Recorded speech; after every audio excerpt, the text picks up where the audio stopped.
Terima kasih pemirsa Anda kembali menyaksikan Kominfo Newsroom. Pemirsa, setelah lama menunggu, akhirnya Presiden Republik Indonesia Joko Widodo resmi menerbitkan aturan publisher right atau aturan terkait jurnalisme berkualitas.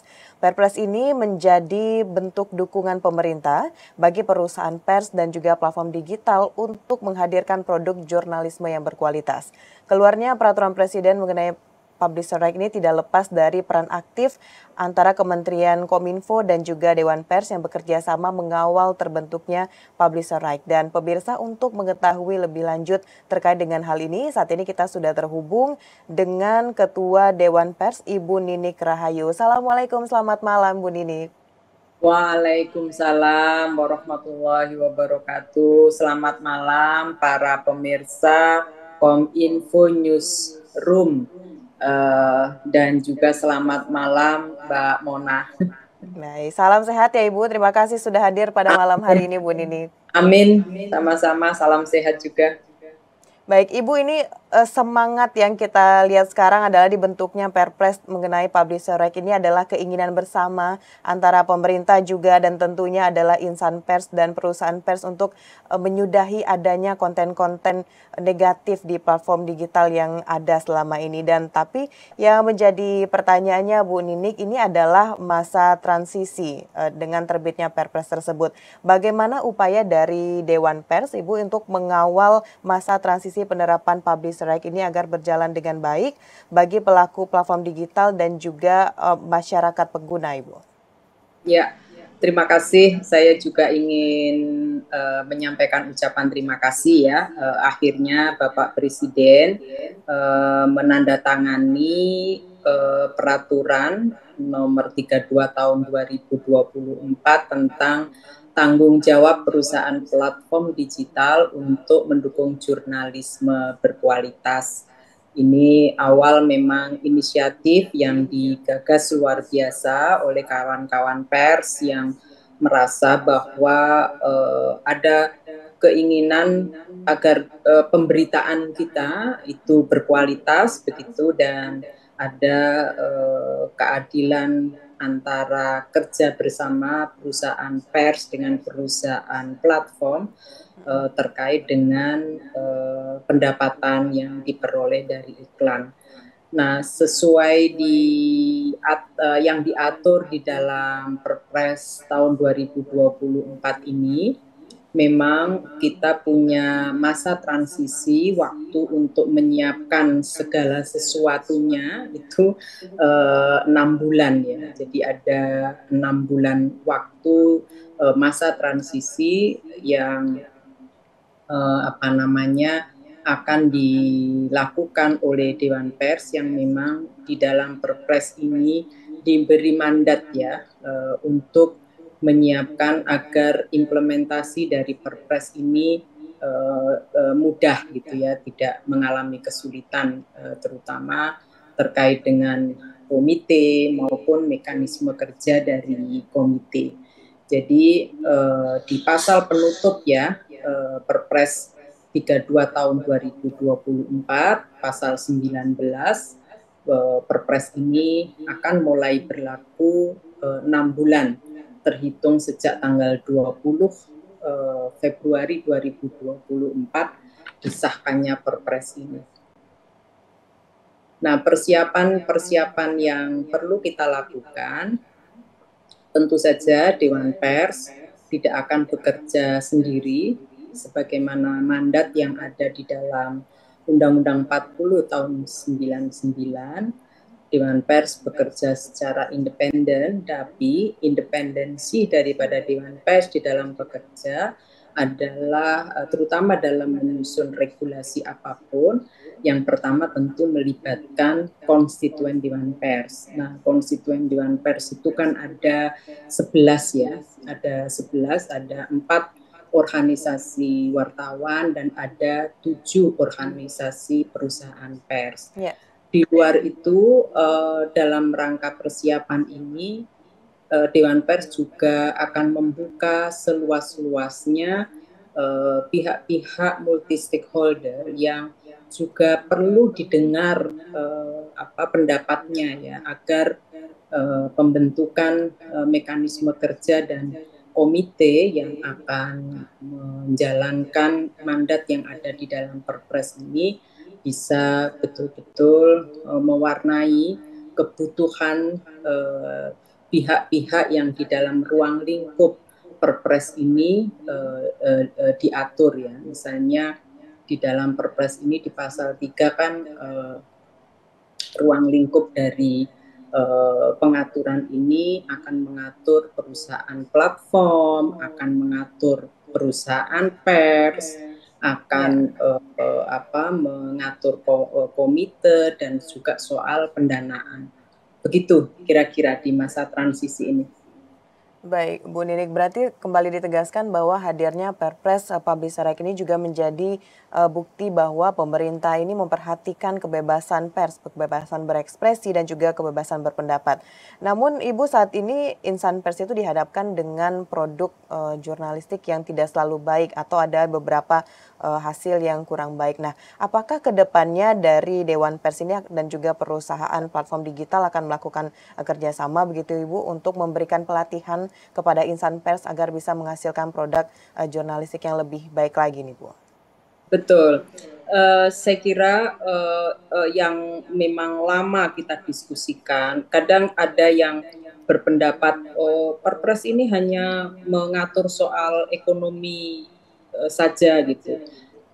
Sebetulnya tidak, justru apa yang menjadi pertimbangan kenapa Perpres ini penting segera hadir adalah yang tadi seperti Mbak Mona sampaikan. Kita sama-sama, baik perusahaan pers dan perusahaan platform, harus memiliki satu visi, yaitu pentingnya jurnalisme berkualitas. Apa itu yang berkualitas? Yaitu jurnalisme yang memenuhi unsur-unsur agar kehidupan berbangsa, bernegara kita, ya, berbineka kita, berindonesia kita tetap terjaga. Jangan sampai informasi yang diberikan, berita yang diinformasikan kepada publik dan digulung oleh algoritma itu adalah berita-berita yang kemudian bisa merusak bangsa ini, kebinekaan kita, keberagaman kita, keindonesiaan kita. Nah, maka dari itu ada beberapa tanggung jawab ya dan dukungan yang di dalam Perpres ini sangat penting, terutama kita minta kepada perusahaan platform itu diatur di dalam pasal 5 ya, ada 6 poin yang diatur di sana bahwa perusahaan platform tidak memfasilitasi atau tidak mengkomersialisasi konten-konten berita yang tidak sesuai dengan undang-undang mengenai pers, Undang-Undang 40 ya. Jadi dan itu dilakukan oleh perusahaan platform ketika mereka menerima laporan dari masyarakat atau dari Dewan Pers atau dari konstituen Dewan Pers. Itu bukan berita loh yang karya jurnalisme. Itu informasi yang hoax atau bohong itu. Maka perusahaan platform harus memfasilitasi agar itu di take down dan lain-lain ya.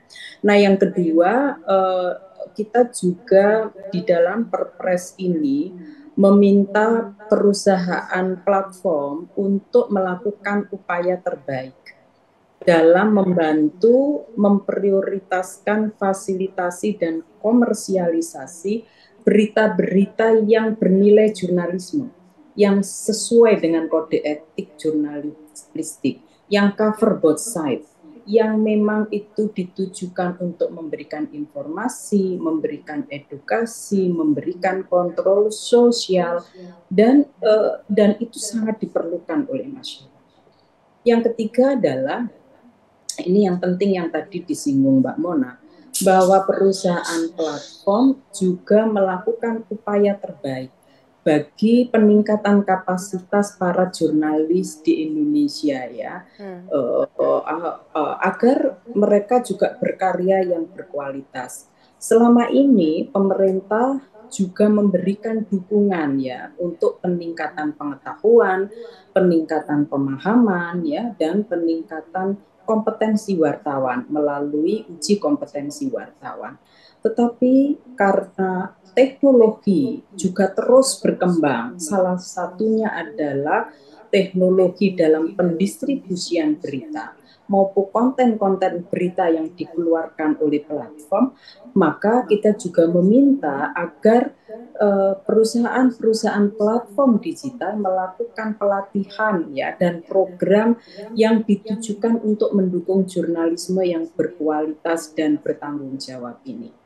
Nah, ada satu lagi yang kita minta supaya ada upaya terbaik ya dari perusahaan platform, yaitu mendesain algoritma distribusi berita yang mendukung perwujudan jurnalisme berkualitas.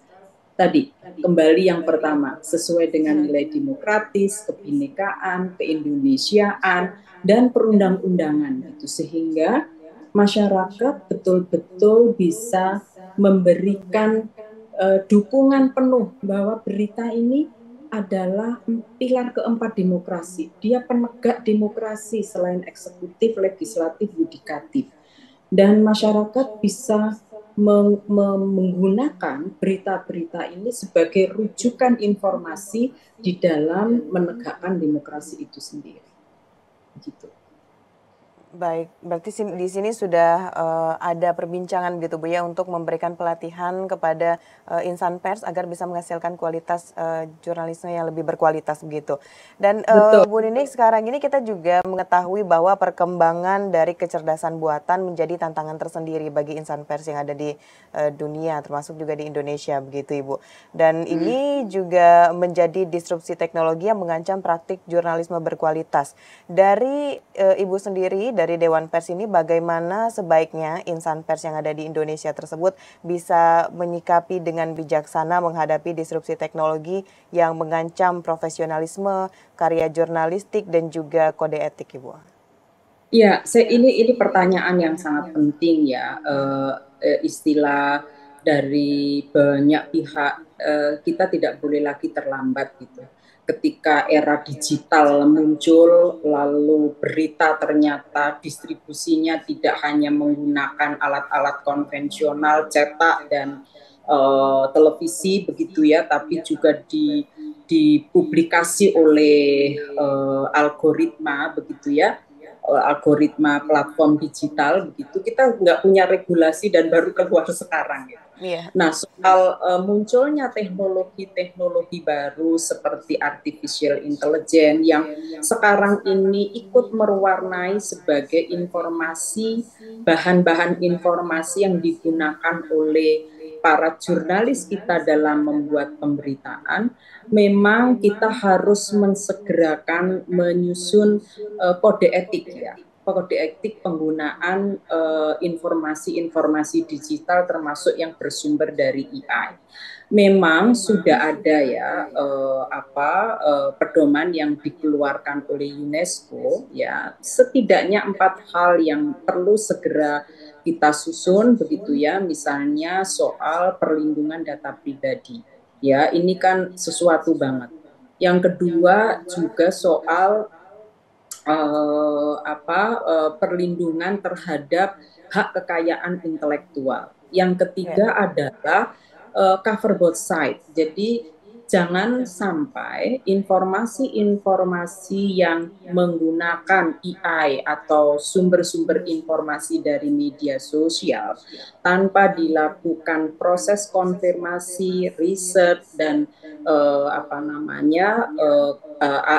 konfirmasi data ya, jurnalis datanya itu lalu kemudian dengan seenaknya dikeluarkan gitu. Kalau itu jadinya bukan jurnalisme, tapi dia jurnalistik saja begitu. Nah ini memang tantangan, kita semua tahu Kementerian Kominfo juga sedang menyiapkan dan Dewan Pers tentu saja bersama konstituen juga harus segera menyambut penyusunan kode etik penggunaan informasi-informasi dari artificial intelligence yang sekarang sudah mulai banyak digunakan gitu ya. Ini saya kira kita tidak boleh lagi terlambat. Mudah-mudahan mulai minggu depan ya, awal bulan Maret kita sudah akan duduk bersama Ya. mendiskusikan ini untuk merumuskan, melengkapi kode etik jurnalistik yang pernah dikeluarkan Dewan Pers tahun 2006 dan ditetapkan tahun 2008. Iya. Serta 2021 kita juga pernah mengeluarkan itu soalnya. Baik, tentunya dengan dikeluarkannya Perpres mengenai publisher right ini menjadi satu langkah untuk menghasilkan produk jurnalisme berkualitas yang ada di Indonesia. Dan tadi Bu Nini sudah sampaikan juga bahwa Kementerian Kominfo dan Dewan Pers akan terus mengawal dan memberikan pembekalan kepada insan pers yang ada di Indonesia untuk bisa menghasilkan karya-karya yang lebih baik lagi ke depan. Bu Nini, terima kasih banyak sudah berdiskusi di Kominfo Newsroom pada malam hari ini. Ibu tetap jaga kesehatan, kita akan lanjutkan beberapa waktu kemudian untuk dialog selanjutnya. Selamat malam Bu Nini, selamat melanjutkan aktivitas. Ya, makasih. Selamat malam. Baik pemirsa, itulah dialog kita bersama dengan Ketua Dewan Pers Ibu Nini Rahayu. Usai jeda pariwara kami akan kembali dengan informasi lainnya. Tetaplah bersama Kominfo Newsroom.